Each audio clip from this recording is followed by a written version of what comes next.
I left school, traditional schooling when I was 14. A lot of people, they want to leave school, but they have no plan. So in those 3 months, I started my first business, which was car cleaning. And then that's how I got into private jets. You try things. That's what life is trying.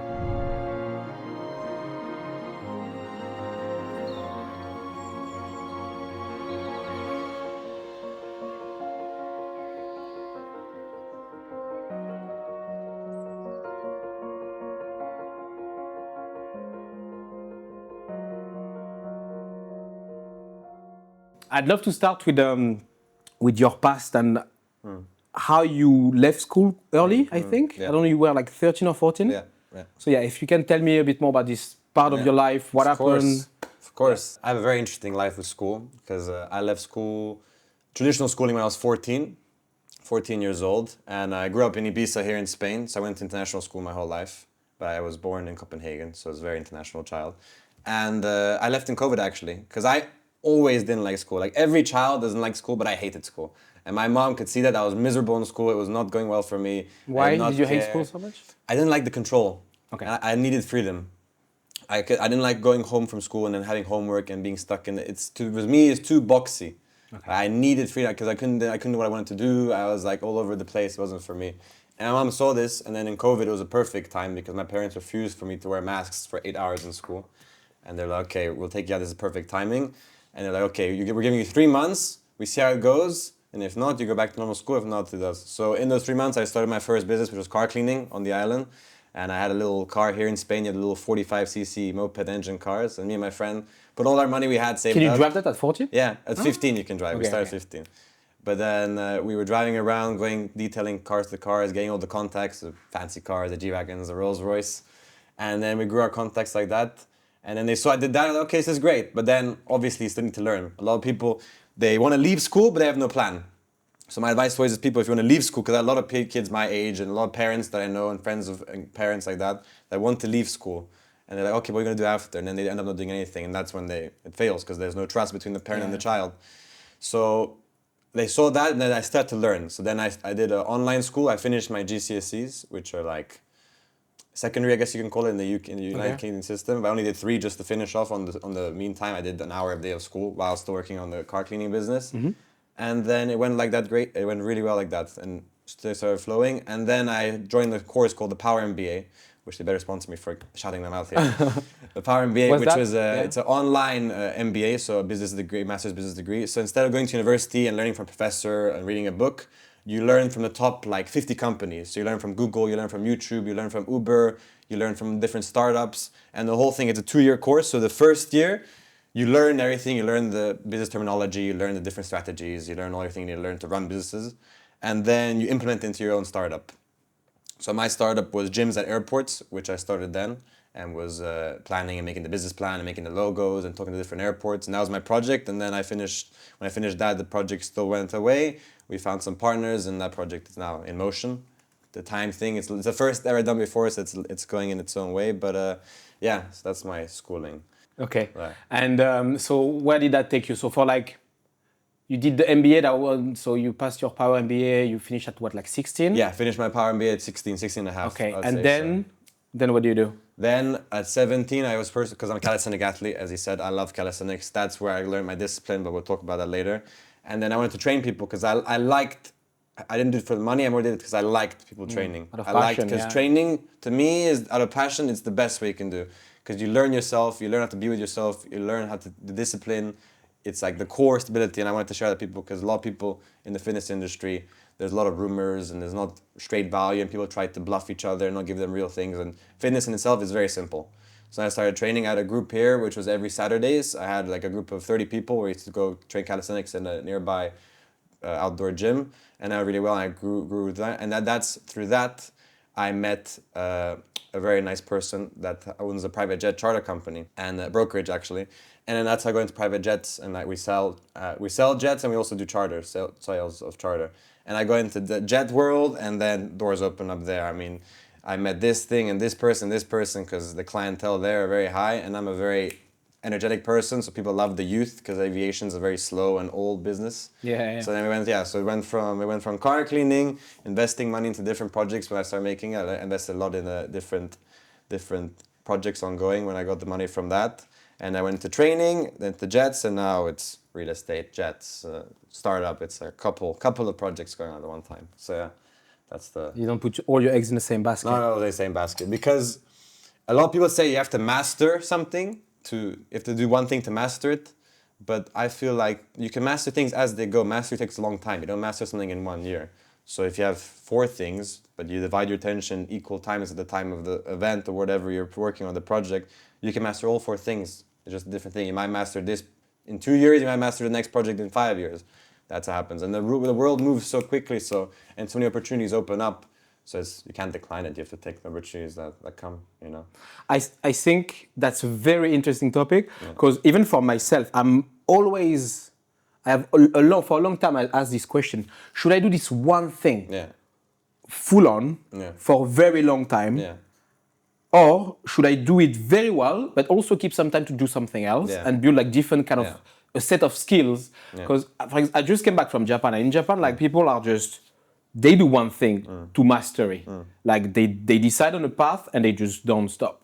They go there. And I think that we live in a world, in our society, in our like modern world, people are, trying to really try different things at once and try to, I don't know, figure it out on the way. And I do agree that learning different things while you're moving is really important. Yeah, because I feel like you need a main one, obviously, that you stick to, and you experiment, and it's failure. Try and fail. A lot of people are scared of failure. It's like such an old cliche thing, but you have to fail to learn. And so many people are scared of failing, and I feel like you have your thing that keeps you straight and that's you're focusing on, and you try different things. You try to launch that juice company with your friend. You try and buy a property in Croatia with some partner you met at a dinner. You try things. That's what life is trying and seeing what works best for you. And that's where people get stuck. They don't try.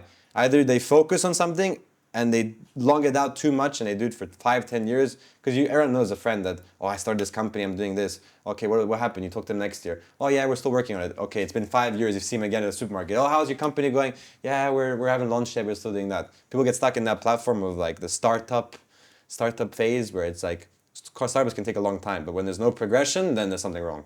And you have to move on to the next thing and try something else. Scaling is the hardest part of starting is easier, to be honest. Yeah, exactly. Scaling is the hardest part. Scaling is the hard part, Yeah.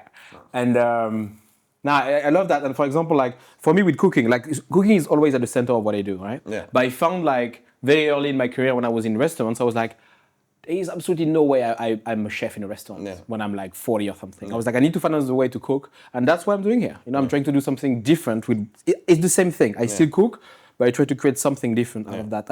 And on the way, what I think is important when you decide to go somewhere else is like, to go there, you need to learn some skills. Yeah. And being here in this new project, I learned some skills that eventually I will need in my life. Yeah. And there is actually no way I can fail because I'm learning so much anyway. Right? Exactly. So I think it's a nice way to put it. Exactly. Yeah. All right. So you told me that your comfort food was your mom's chicken and veg soup, right? Yes. All right. Yeah. So I have made something very similar today for you. Okay. Okay. I'm gonna see. Did you come? Yeah, you said you're hungry, right? Yeah, I didn't eat all day. Amazing. So I usually fast, so it's perfect. I only eat 2 meals. I only eat 2 meals a day, so for me it's perfect. You eat 2 meals a day? Yeah, that's it. Yeah, what is your what is your diet? Yeah, because also I forgot to put this. In the meantime, when I finished my GCSEs, I studied nutrition. So I became a level 4 nutritionist and a level 3 personal trainer. So I studied nutrition. Because you're not busy enough. Let's take fucking nutritionist course. So I studied nutrition, and the course, it was like a proper course, like real, not like a little course, like a proper degree. I studied, I think it was like 9 months, or 8 months. But I had time so I could rush it. Usually it's 2 years, but I was focusing a lot on it at one time. And in the nutrition world, there's so much bullshit that goes around, and nutrition is so overcomplicated. Because if you make a problem, you fabricate a really bad problem, then you can sell the solution. So it's all business. It's the same with fitness. It's the same in nutrition. Both those industries are very, very overcomplicated, and you just have to test out and see what works for you.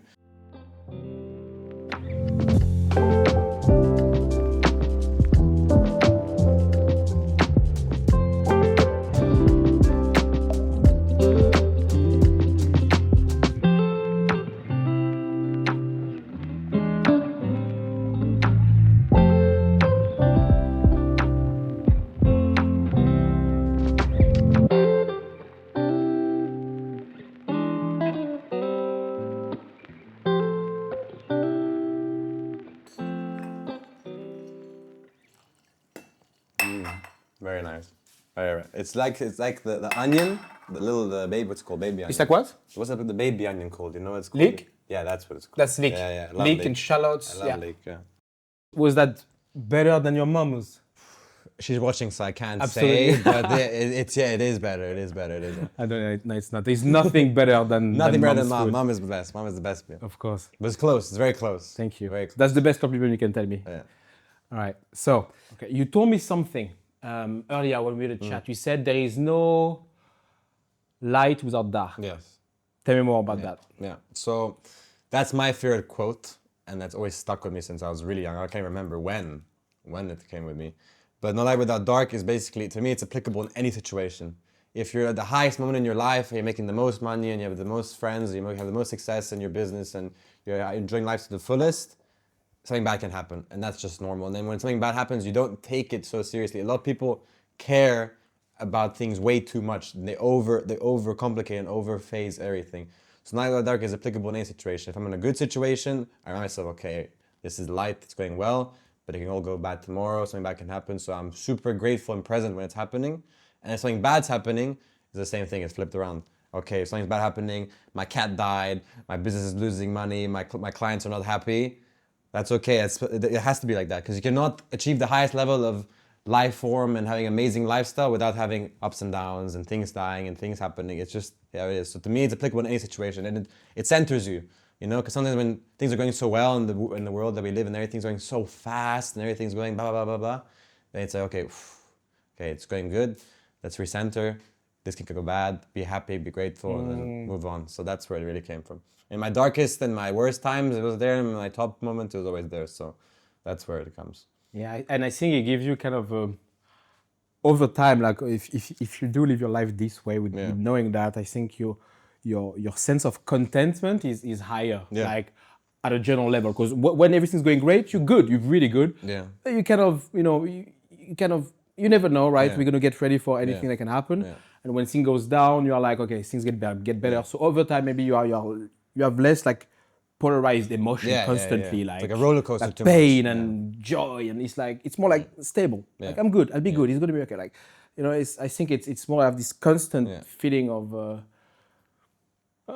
ease. I think. And you can change. There's no pain without healing. There's no sad without happy. There's no poor without rich. It's the way we live. It's the way life is. Yeah. And a lot of people don't realize that. I mean, everyone thinks about it, but when you really understand the quote and really apply it, and you sit down and you're quiet with yourself, you're like, okay, let's say something bad happened to you. Okay, if the good things are gonna come, I stick to myself, I go with my routine, and I move on. That's where. And I really believe like the hardest part is when people we are in the in the dark part. Yeah. It's so hard to see the light. I think it's a lot easier to see the dark when you are in the light. To be like, shit can turn wrong. Yeah. But when you are in the dark, for some reason, it's so much harder to see the light. Yeah. It's true. So So what do you do? What did you do? Like when the darkness will come, or when the darkness was what's... Well, it's power of the mind. It's really power of the mind. For me, like in my darkest moments and when things aren't going well and things, first of all, I think about people in worse situations than me. That's one of the favorite things I think of. Like, okay, maybe I had a bad day. There's wars going on. There's people dying. There's people starving. Like I'm already in such a eventful and abundant position that I can't really complain. And then you realize it has to be like this. So if something really, to me, how I've formed my mind when something bad's happening in a really bad state, if something really bad's happening, then something good is coming. If it's terrible, then something really good's gonna come. Because that's just yin and yang. It has to be like that. It cannot only be bad happening unless you're cursed and you did something horrible in your past lives and God really doesn't like you for some reason, which is very rarely. If you're just a good person and overall being who's living their life, it will come. Bad will come, good will come, and it will balance itself out. And you'll pass through it. It's time. It's just time. You'll pass through it. You have to breathe. You have to recuperate your thoughts, and you push forward. And that's where a character is built. I think this always comes out whenever I have this conversation with people. It's always I've realized the 3 points when the most graceful way to get out of darkness is gratitude, accepting reality, and faith in whatever is going to happen to you. Right? It's those 3 things, and like after you have different way to practice that in your life, and there's many ways to practice those 3 things, but that's I think the 3 ingredients to getting out of darkness. I completely agree. Gratefulness, acceptance, and faith. Definitely. Yeah. And being grateful for really things, because a lot of people small things, like tiny things. Like people are grateful, like thank you for this life, but like I prayed, I can't remember, I started praying when I was really young. Like my parents told me to pray before bed, like super, super strictly. And then I cannot go, like now for 20, 15 years of my life, I cannot go to sleep without praying. But like praying, and then you cultivate it, like praying for every little thing. Like praying for the person that you met today, or praying for that glass of water you have, praying that your family's health, like the little tiny things, praying that your door works, praying that the car you're driving is not exploding, and even if it's not your dream car, you're still grateful you have a car. The tiny things. Now it's a habit for It's you. a habit. It's a habit to me. And then when you're in a constant grateful space and you really truly appreciate what you have, God sees that and the universe sees it and they reward because you're already happy. Because if you're not grateful, there's a lot of people who are not grateful and somehow they become rich and they're rich and ungrateful. That's like comes down to money. Money is an amplifier. You're a bad person, you make a lot of money, you're a rich bad person. You're a good humble person, you make a lot of money, you're a good rich humble person. It's an amplifier. That's how money works, and that's where it comes down to those points. It's quite simple. A lot of the world that we're going is that everyone tries to complicate everything. Everything's overcomplicated. Everyone's getting too many messages. Their attention span is zero. So like if we narrow it down and you stay in your zone and stay simple, then that's where it comes. How do you stay in your zone? How do you get rid of the noise? What do you do? Spending time with yourself. A lot of people don't spend time with themselves. I spend a lot of time with myself because I dropped out of school. I was working on my business. I was training at home. I was learning at home. I was staying at home a lot. And then you force yourself to be by yourself. And a lot of parents worry to keep their kids by themselves because a lot of kids are distracted. They have video games. I never had PlayStations or Nintendo Switches. And my parents didn't allow it. They're like, no. Oh, that's a massive difference. Yeah, massive difference. I never had PlayStation. All my friends, whenever I went to a friend's house, they're like, oh, you have a PlayStation? And we played all day. But at my house, no PlayStation. It was just either you have to work and you have to be with yourself. You go in the garden, you play with the dog, you go on a walk, you invite your friends, you chill by the pool, you have a night, but no, it's too distraction. You have to feel distracted. So being by yourself, sitting down with yourself and just being present and seeing what comes. Not meditating, not trying to go somewhere, just seeing what thoughts come. You're seeing what Just thought witnessing comes. what's happening. Yeah, and one saying I really like that I always say to people is, people are like stressed, they want to clear their mind. They really want to clear their mind. I think you have to organize your mind. I think clearing your mind is good when two things are going too much, but if you clear your mind, then all the things you cleared and like all your browsers are gone in your mind, and you have to. But how do you load clear them your up. mind? By organizing it, right? Organizing it. You have to organize. That's how you clear your room, right? You don't just throw all your things out your room. You can't, and you can't throw things away. Because then it's gonna sit there. It's always gonna be. It's gonna be there. Yeah. So it's organizing, being with yourself, and really being present and understanding how you work, and like sitting with yourself for 20 minutes. Or when you're training, don't train with music. When you're going for that walk, don't bring your phone. And be there, be present. See what thoughts come. See what business ideas come. See who you think you should talk to. And you see how life is not really going into, because it doesn't happen in like 5 minutes that you're there. It takes some, in the world of distractions, you have to really go into it to know yourself. And I feel like you can really see when someone really knows themselves because they're present and the way they talk, they're discernment, they're strong, they look healthy, and they're there. They're there, so just being by yourself and being by yourself. A lot of people, they can't be by themselves. Like that's one of my biggest things, that the world is one of the biggest factors. The world is how it is because people don't know how to control their own mind. To me, that's like, I think there's a lot of fear to listen to what's really going on. Yeah, because people, they lie to themselves. Scary. Yeah, people are not honest. It's hard to be honest. I had that thing a million of times. It's hard to be honest with yourself. You have to break it, because when someone else is honest, it's like, okay, you kind of get annoyed and like there's their opinion, how they see it. But when you're honest to yourself, that's the truth. You see yourself how you see yourself. That's how it is. So it's really being honest with yourself and really being present there, and you have to control your mind. Like that's the biggest thing, is like I try to be as like humble and have a lot of empathy towards people, understand. But that's one of the biggest things, that one of my weaknesses, like I don't understand how you can live your whole life and you can't master the only thing that you have, which is your mind and your consciousness and how you think. And you can do that, that's when things become possible. And that's where you become better with people, because people try to cheat. They try to find a way around it, not mastering their mind. Like, okay, maybe I need to find better people, better friends, or I need to change my job. But no, you have to master your mind. You have to really know who you are, control your thoughts, be able to control how you feel. If you're in a freezing cold pool, that you can go completely silent and not feel it and shut off your body.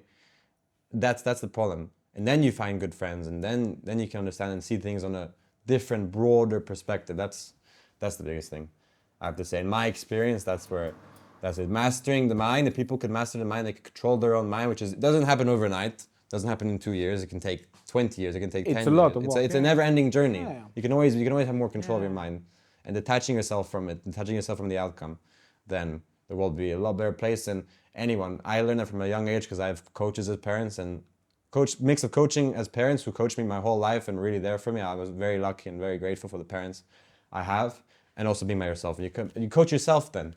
Everyone tries to get their own therapist. It's be your own therapist. Sit down with yourself.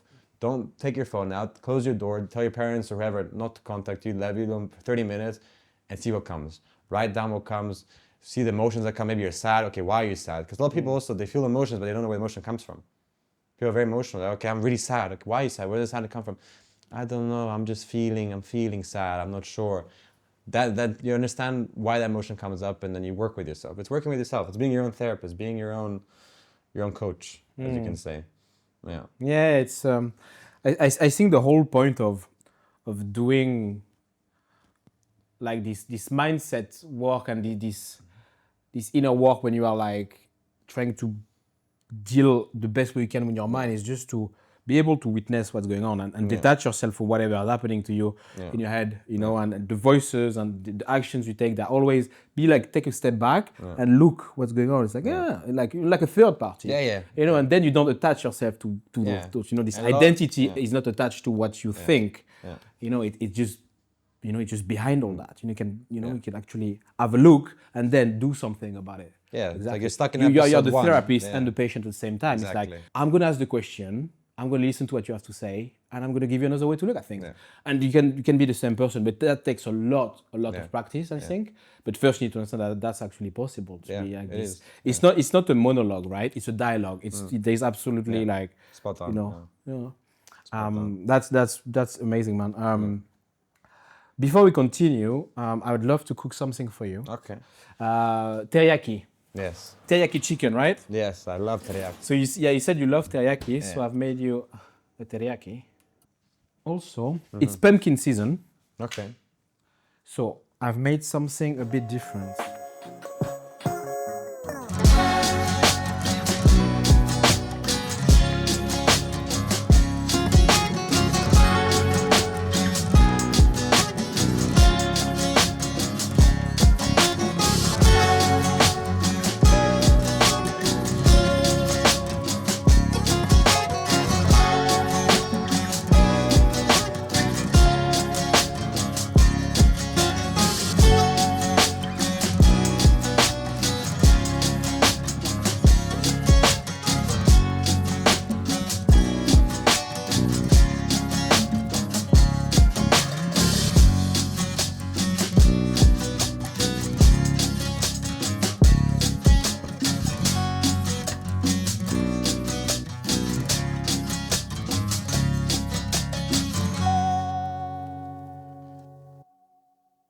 Amazing. Enjoy, man. Thank you. Enjoy.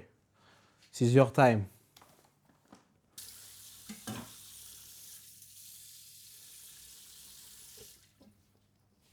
So you're a teriyaki master, so you need to tell me if it's a good teriyaki or not. Very good sauce. Is it so? Because you know in Spain I can never find good teriyaki sauce when I cook. Because it's very sweet always. Yeah. The best one I know is in Sweden. I don't know the brand. I forgot the brand of it. Man, it's so easy to make. I don't know how to make it. Bro, I send you the recipe. And you make it once every 6 months. Huh? You make a big batch, put it in the fridge. There's so much soy sauce and sugar inside. It lasts forever. You can make a big batch once a week or get someone to make a big batch for you. Done. I send you the recipe whenever you want. Definitely.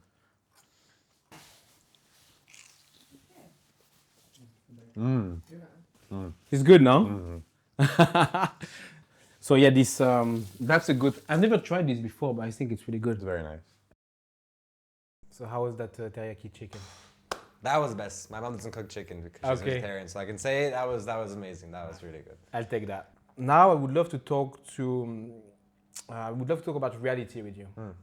You told me something really, really cool when we met. You said, I asked you like, what is the moment that really changed the way you looked at life? And you said that your dad told you when you were watching The Matrix together that this is not a movie, that's a documentary, right? Yeah. So I watched The Matrix after that, and I think I understood. But I'd love to understand more about what you experienced and what you understood when you watched the movie. Yeah, so it sounds like a movie in a movie. My dad made me watch it when I think I was 9, 8 years old. He made me watch the movie Matrix, and he sat me down. He was like, "Oh, let's have a movie night." We made popcorn and everything. And he was like, when the movie started, I was like excited. Okay, and he paused it. He's like, "This is a documentary. You have to understand. This is a documentary. Learn from this." it really is documentary. The world is when you apply that to the reality we live in, it's very, very similar. It's very similar. And coming back to, like you said, reality, your mind and your thoughts are shaped into reality. So what you're constantly thinking is what will come out. Obviously, if you constantly think about millions in the bank, you won't just wake up one day and have millions in the bank. But if you're constantly thinking about millions in the bank and you're working towards it and you're trying new businesses and you're constantly working on that, then it will happen. Yeah.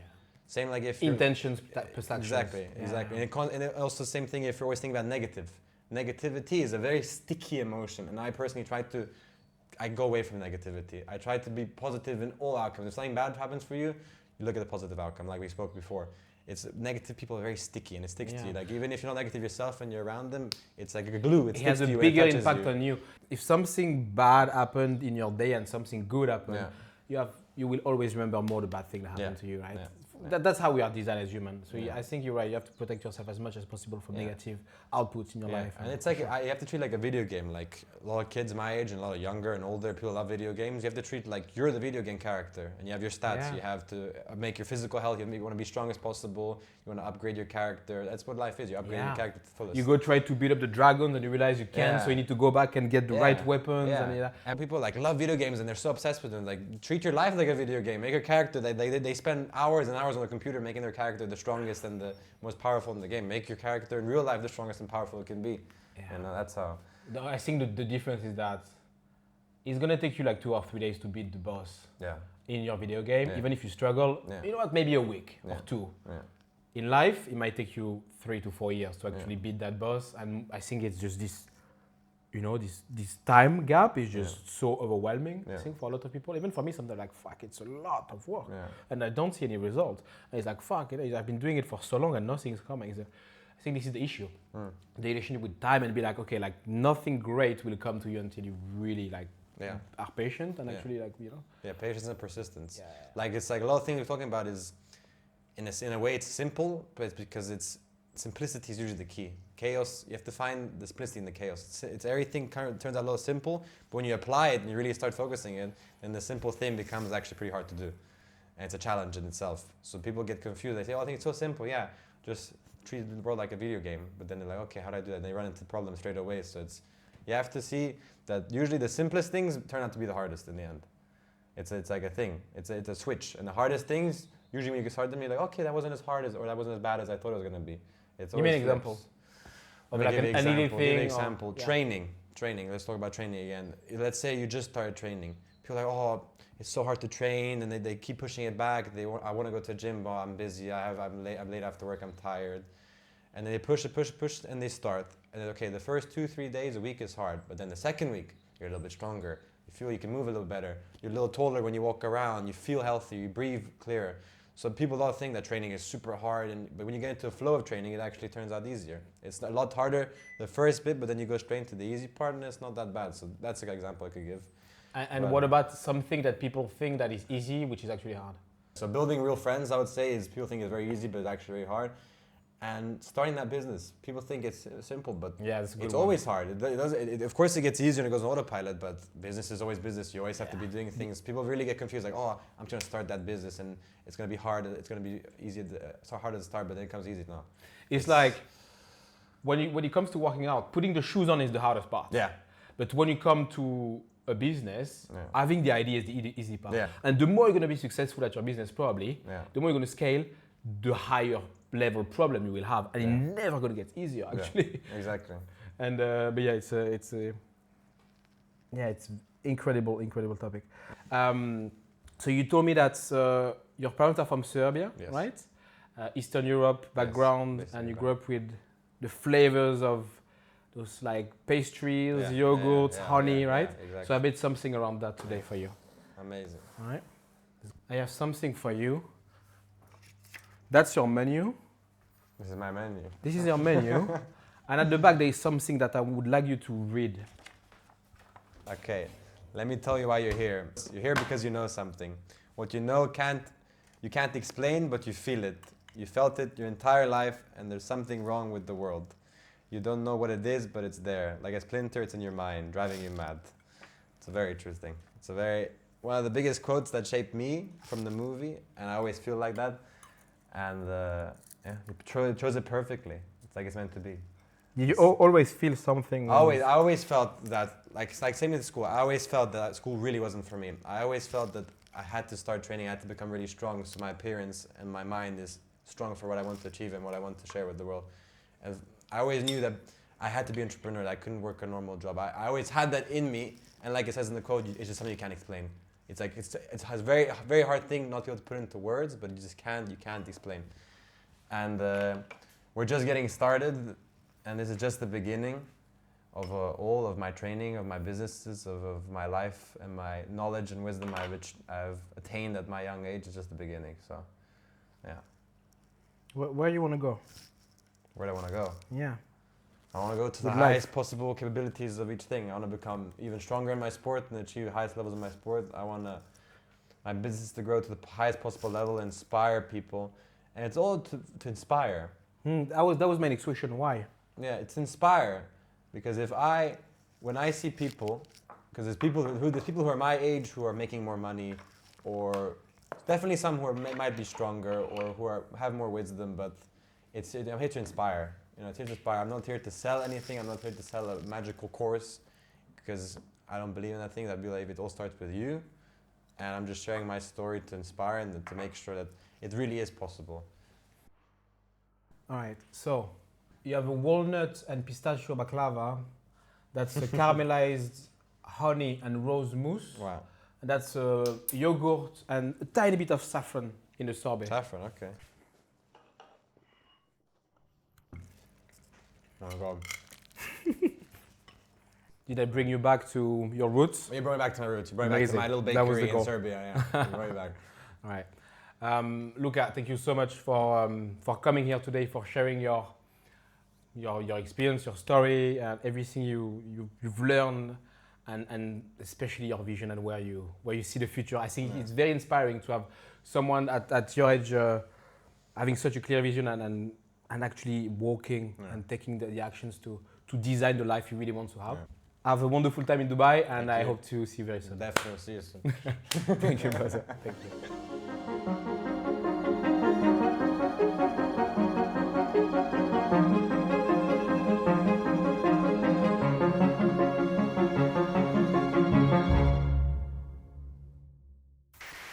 That gun? What about it? Do you need it there? I'm gonna kill flies with it. Not in the middle of the podcast. Just don't make me sound like a dumbass. Like, he speaks fast, so I speak fast. Yeah, you better. Like, maybe just try to like slow down. He makes me. He excites me. I'm a fast I'm speaker. slower usually. Yeah. This guy is just okay. Can you speak slower? I can speak slower. All right, let's do it.